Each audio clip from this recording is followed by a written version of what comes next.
प्रखंड मुख्यालय में कन्या विवाह विकास सोसाइटी के सचिव विकास माली ने 251 कन्याओं के शादी के लेकर किया भिक्षायाटन। इस संबंध में आज 4 फरवरी 3 बजे दिन से 6 बजे शाम तक कन्या विवाह विकास सोसाइटी के सचिव विकास माली ने अपने पूरे टीम के साथ रंका प्रखंड मुख्यालय के हर तबके के लोगों के पास पहुंचकर 251 कन्या गरीब लाचार बेसहारा कन्याओं के विवाह के लेकर भिक्षायाटन की। इस संबंध में आज रंका प्रखंड मुख्यालय के मुख्य बाजार में कन्या विवाह विकास सोसाइटी के विकास माली ने बताया कि गढ़वा जिला के डांडरू नदी के छठ घाट पर 251 कन्याएं ऐसे हैं जो लाचार बेसहारा गरीब लड़कियों की शादी करा रहा हूं, जिसका इस दुनिया में कोई नहीं है। वैसे लाचार गरीब अनाथ बेसहारा लड़कियों का कन्या विवाह विकास सोसाइटी के द्वारा डांडरू नदी के छठ घाट पर 19 फरवरी को शादी की जा रही है, जिसके लेकर आज रंका प्रखंड के सभी लोगों से मिलकर भिक्षाटन किया एवं शादी में आने के लेकर लोगों को निमंत्रण भी दे रहा हूं। इस मौके पर रंका प्रखंड के सभी व्यवसाय नौजवान एवं समाज सेवी एवं दुकानदार बढ़ चढ़कर इस भिक्षाटन में लोगों ने भाग लिया। इस संबंध बताते चले कि 13 वर्ष में 13,000 गरीब लड़कियों का कन्या विवाह विकास सोसाइटी ने शादी करा चुका है। यह रंका प्रखंड के बाहाहरा पंचायत के गौरगाड़ा के रहने वाले हैं। इन्होंने बताया कि इस कन्या विवाह विकास सोसाइटी में 19 फरवरी को झारखंड के मुख्यमंत्री हेमंत सोरेन भी इस शादी में उपस्थित रहेंगे। इसके बारे में 2 शब्द बोल दीजिए। आज रंका की पावन धरती पे हमारी कन्या विवाह विकास सोसाइटी के पूरे तमाम कमेटी के पदाधिकारियों के द्वारा हम लोगों ने 251 कन्याओं का शादी जो 19 फरवरी को रखा है, उसी के लिए हम लोगों ने दुकान जन जन तक पहुंचा करके संदेश देना चाह रहे हैं। उस सामूहिक विवाह में आएँ और अपना आशीर्वाद और सहयोग दें कि हम लोग सामूहिक विवाह को सफल कर सकें।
सुनी के दो है जवा कोर जवा फाटे मोर केई पोछ गरीब बेटी के ओखिया के लोर केई पोछ गरीब बेटी के ओखिया के लोर।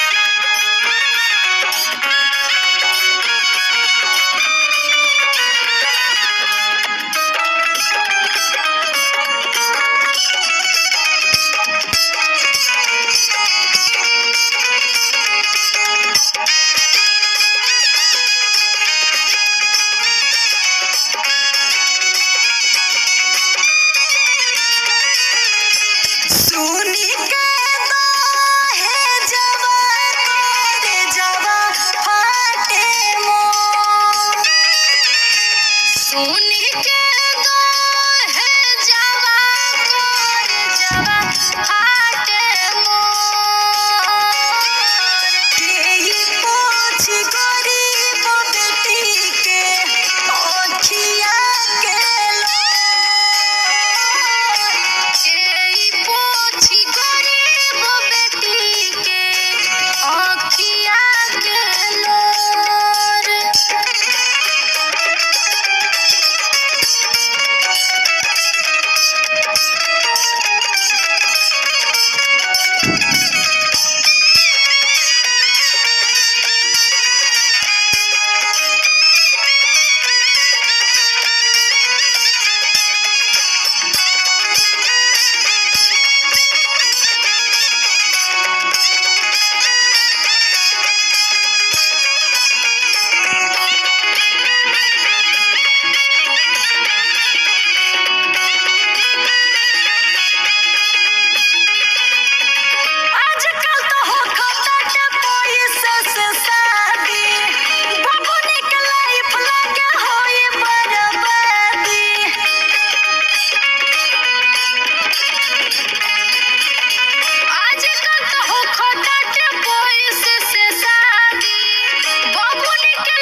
सबसे आगे सबसे पहले रंका के प्रखंड की खबर पाने के लेकर रंका की आवाज को सब्सक्राइब करें एवं बेल घंटी को दबाएं। सबसे आगे सबसे पहले रंका प्रखंड की खबर पाने के लेकर रंका की आवाज को सब्सक्राइब करें एवं बेल घंटी को दबाएं।